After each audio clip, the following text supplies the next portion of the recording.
This is Bubba. You're such a stinky breath, boy, huh? You stinky breath. Cat hair all over me. So this week I got a message on Instagram from DUM117 that said, I've seen your videos since 2009 when I was around 17 and I think you were around 25. I remember you talking about graduating from USC doing some engineering job. That time a lot of your videos seemed particularly relevant. Things like studying hard in school and relationship advice. But now that I've graduated college and I'm working at the age of 25 just like you when you started YouTube, I feel like being an adult is hard. And not all that I fantasized it would be when I was in high school and even in college. And I can't help but wonder if you ever had these doubts, moments of doubt at my age. I just want to start by answering that by saying, oh Lord, oh Lord, do I ever feel the same way? In fact, I still feel exactly the same way as you did, DUM117. I'm assuming your name is Daniel. But anyway, to answer David Hume's question, do I feel that same way of being kind of lost? I'm 31 now and there's not a morning that goes by that I don't wake up and think, when did life become like this? Adulting is so hard. And I think what Dean is saying is very true. At least for me, I remember thinking that once I got to adulthood, working would be a wonderful thing. I couldn't wait to get out of school so I could start working and earn money to pay for things and be able to finally live my life. And you know, going into the interview process all excited like, why would you like to work for us? I have a passion for affording food. And giving them every possible reason for hiring me, thinking that once I got this job that everything would be perfect. Only to find out now that a couple years down the road, things weren't really what I thought they were gonna be. The strange feeling of disillusionment just slowly sinking in like, is this all there is? Is this all my life is gonna look like for the next 20, 30, 40 years? Affording food! The more that I think about it, I think part of it is, as we're growing up, we're always taught that this is the right thing to do. To go to school, to get a job, to pay your bills, to be a valuable and contributing member of society,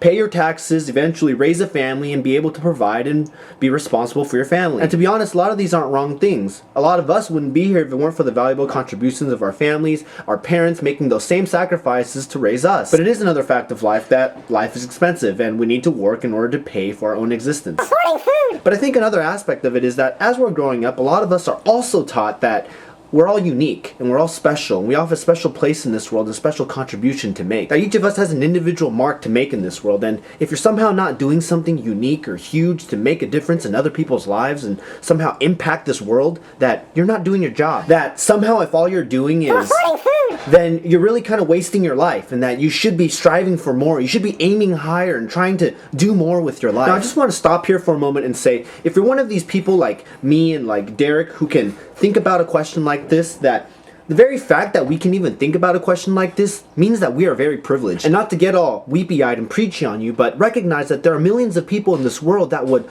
love to be in our position. And I mean, these are people that work much longer hours than we ever would, in much more squalid conditions than we would ever imagine, and in much more dead-end positions than we would ever accept. And these are people that would never, ever even stop to think, what could I do to possibly fulfill my life more through my career? When they're just trying to get by day after day and just trying to provide for their family so they don't starve.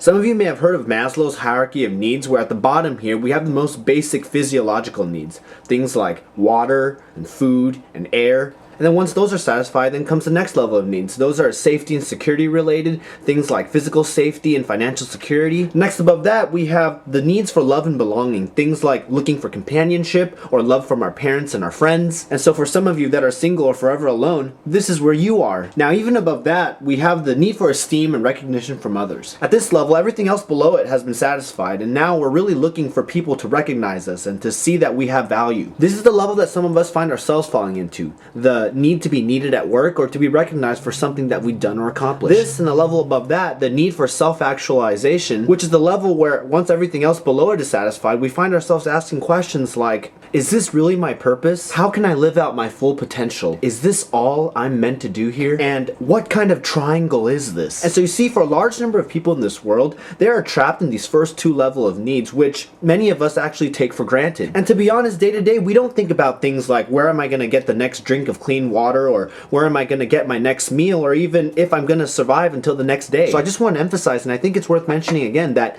Devin's question really comes from a place where all his other needs are met. And the fact that we can even talk about this means that we are part of this 0.1%, this very top percentile of this world, where we are so fortunate to even stop and consider what other alternatives there might be for us to feel fulfilled, when there are so many other people in this world that are still struggling with the most basic of needs. And so now to circle all the way back and answer Devontae's question in this video video is already getting longer than I planned it to be. It's perfectly normal to feel this way, and it's perfectly normal to ask this question. The fact is, you moved into a new chapter of your life, and it's not what you expected. But the fact is also that you will get used to it. What I've learned over time is to appreciate where you are now, and not constantly keep looking around for something else or for the future to feel fulfilled. And that's actually a topic that I want to expand on in a future video, so I'm going to save that for later. But continue to remind yourself daily and appreciate where you are now. Recognize that you've already had all your other needs fulfilled, unlike a lot of other people in this world. And if you can learn to be grateful, that can actually take you a very long way. There's a saying that I heard before that I really like, and it goes, you can often change your circumstance simply by changing your attitude. And so say you've done that, and now the question becomes, what do I do next?